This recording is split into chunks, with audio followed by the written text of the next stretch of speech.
कहते हैं ना, हर जंगल में सिर्फ पेड़ नहीं होते, कुछ पुरानी रूहें भी होती हैं जो अब भी किसी अधूरी कहानी में फंसी हुई है।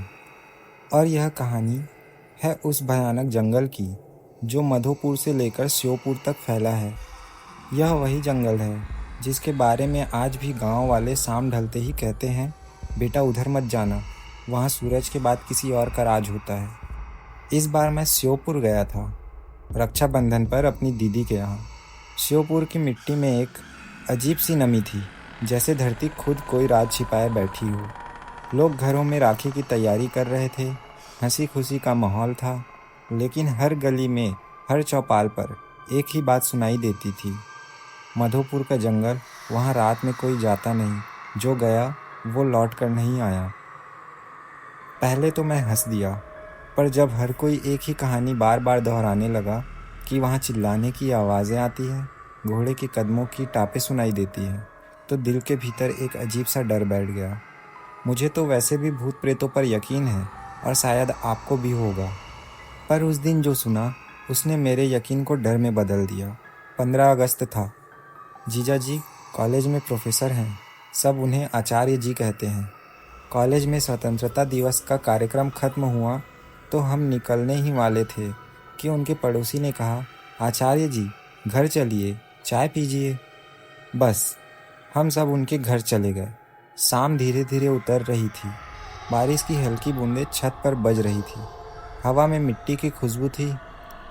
हम बातें कर ही रहे थे कि वे पड़ोसी, एक बुजुर्ग व्यक्ति थे जो अचानक चुप हो गए। फिर बोले, आचार्य जी आप जानते हैं कुछ दिन पहले मेरे बेटे राजीव के साथ क्या हुआ था?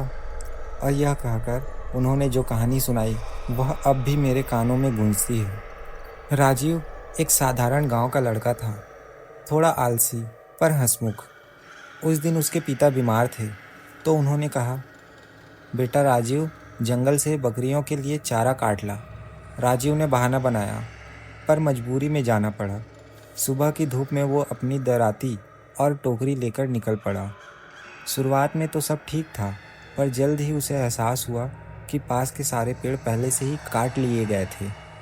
अब उसे जंगल के अंदर और अंदर जाना पड़ा। जैसे जैसे वो बढ़ता गया, पेड़ घने होते गए, धूप गायब हो गई और हवा में एक अजीब सी ठंडक उतर गई। बरसात के बाद जंगल हरा भरा था, पत्थरों पर बहता पानी, ऊपर से आती चिड़ियों की आवाज़ें, सब कुछ शांत, लेकिन बहुत ज़्यादा शांत। वो सोचता गया, बस यहीं बैठकर थोड़ा आराम कर लूँ, फिर पत्तियाँ काट लूँगा। और पेड़ के नीचे बैठकर थोड़ी देर आंखें बंद की। कुछ मिनटों बाद उसे नींद आ गई। सपने में उसने देखा कि वो बहुत अंदर चला गया है, इतना कि वापसी का रास्ता भूल गया है। और उसके सामने कोई आदमी खड़ा था, चेहरा साफ नहीं दिख रहा, बस दो चमकती आंखें। राजीव की आंखें खुली, दिल जोर जोर से धड़क रहा था। अरे ये कैसा सपना था, वो बुदबुदाया। लेकिन सपना इतना असली था कि वो घबरा गया। अब सूरज ढलने लगा था, जंगल में अंधेरा घिर आया। पत्तियां काटते हुए उसके कानों में कोई हल्की सी आवाज़ें पड़ी, जैसे कोई बातें कर रहा हो। कौन है? राजीव ने पुकारा। कोई जवाब नहीं, लेकिन आवाज़ें और साफ होती गई। दो लोग आपस में बैठकर बात कर रहे थे। राजीव को राहत मिली। चलो, कोई इंसान तो है, उन्हीं से रास्ता पूछ लेता हूँ। वो आवाज़ की दिशा में बढ़ा। घना जंगल अब और डरावना लगने लगा। थोड़ी दूर जाकर उसने देखा, दो लोग बैठे बात कर रहे हैं। उनकी पीठ उसकी तरफ थी। राजीव ने कहा, भैया जरा बताइए, गांव जाने का छोटा रास्ता किधर है? जैसे ही वो दोनों पलटे, कुछ सेकंड के लिए सब कुछ रुक गया। वो दोनों आकृतियां उसके सामने से धुएं की तरह गायब हो गई। ना आवाज़, ना हवा का झोंका, बस सन्नाटा। राजीव वहीं जड़ हो गया। उसके हाथ से दराती गिर पड़ी, पसीना माथे से टपकने लगा। और तभी उसने देखा, दूर वही सपने वाला आदमी खड़ा है। लाल आंखें, लंबे दांत और चेहरा ऐसा जैसे किसी ने जिंदा मिट्टी से खोद कर निकाला हो। राजीव चीखा, कौन हो तुम? पर कोई जवाब नहीं आया, बस उसके पैरों के नीचे की सूखी पत्तियां चरमराई। वो भागने लगा, पर अचानक सामने से झाड़ियों में खड़खड़ाहट हुई। एक विशाल भालू उसकी ओर दौड़ा। राजीव घबरा गया। उसने आंखें बंद कर ली। अब तो मैं गया। पर तभी एक अजीब चीज़ हुई। भालू ने छलांग लगाई और उसके सिर के ऊपर से गुजरते हुए नीचे गिरा।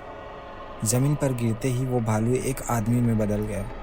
राजीव ने देखा, उसके हाथ टेढ़े, पैर उल्टे, गाल पिचके हुए और होंठ फटे हुए थे।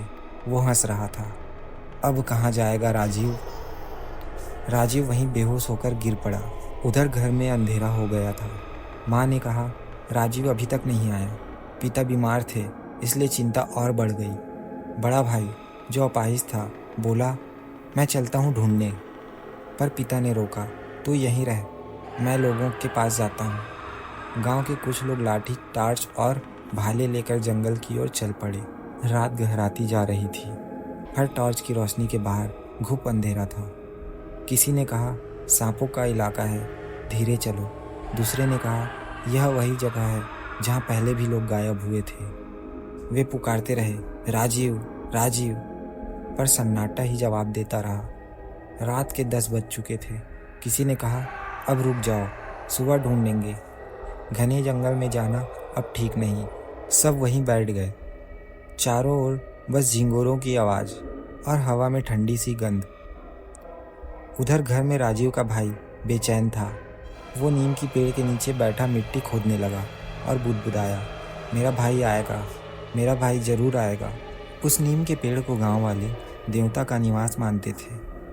हर सुबह वहीं दूध चढ़ाया जाता था। कहते हैं उस रात जब भाई ने पुकारा तो जंगल की हवा का रूप बदल गया और किसी अदृश्य शक्ति ने उसकी आवाज़ सुन ली। इधर जंगल में राजीव को होश आया।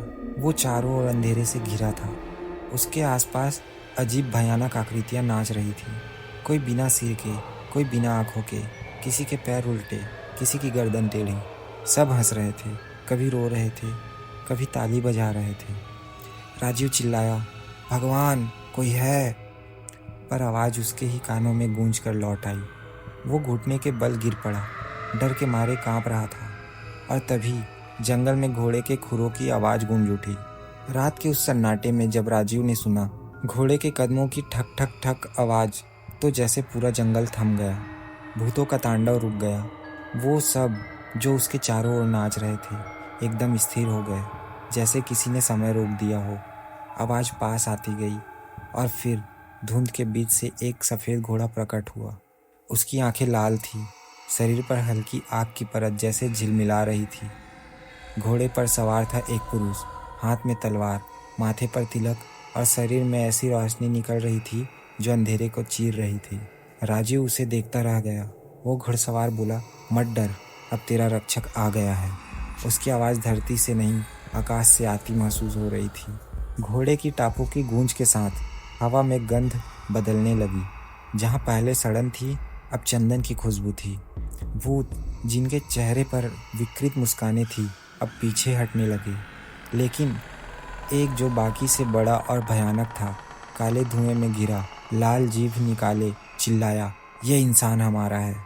घुड़सवार ने तलवार उठाई। एक वार में उसकी गर्दन अलग भूत राग बनकर मिट्टी में मिल गया। बाकी सब भागने लगे, कभी पेड़ों में, कभी ज़मीन में, कभी हवा में गुम हो गए। राजीव ने उस पल पहली बार महसूस किया कि डर भी भाग सकता है अगर सामने विश्वास खड़ा हो। घुड़सवार घोड़े से उतरा। राजीव उसके पैरों में गिर पड़ा, रोते हुए बोला, मुझे माफ़ कर दो देवता, मैं भूल गया था कि यह तुम्हारा वन है। वो मुस्कुराया और बोला, भूल सबसे होती है, पर सच्चे मन से पुकारा जाए तो मैं हमेशा आता हूँ। फिर उसने अपना हाथ राजीव के सिर पर रखा। राजीव के शरीर में जैसे बिजली दौड़ गई। थकान, भूख, डर सब गायब। देवता ने कहा, अब सो जा, सूरज की पहली किरण के साथ कोई तुझे लेने आएगा। तेरे भाई की पुकार मुझे यहाँ लाई है। राजीव ने आंख बंद कर ली और वहीं मिट्टी पर गहरी नींद में चला गया, जैसे कोई माँ की गोद में हो। इधर गांव में सुबह का उजाला हो चुका था। सभी लोग पूरी रात जाग चुके थे। राजीव का भाई अब भी नीम के पेड़ के नीचे बैठा था, आंखें सूजी, होंठ फटे हुए। लोगों ने कहा, इसे अंदर ले चलो, लेकिन वो चिल्लाया, नहीं, मेरा भाई आएगा, वो अभी रास्ते में है। तभी गांव में भगत जी आए, सफ़ेद कपड़े, माथे पर राख, हाथ में एक त्रिशूल।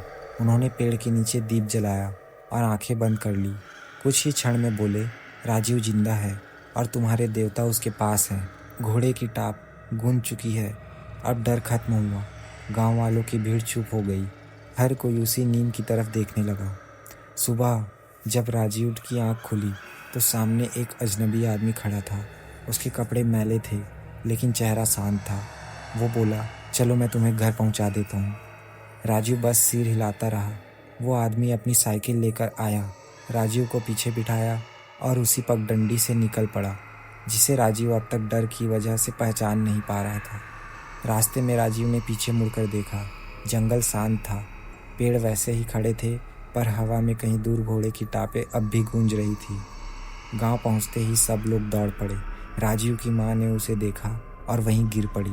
खुशी और डर दोनों के आंसू एक साथ। राजीव बोल भी नहीं पा रहा था, बस माँ कहकर बेहोश हो गया। 3 दिन की भूख, डर और थकान बस एक साथ उतर आए।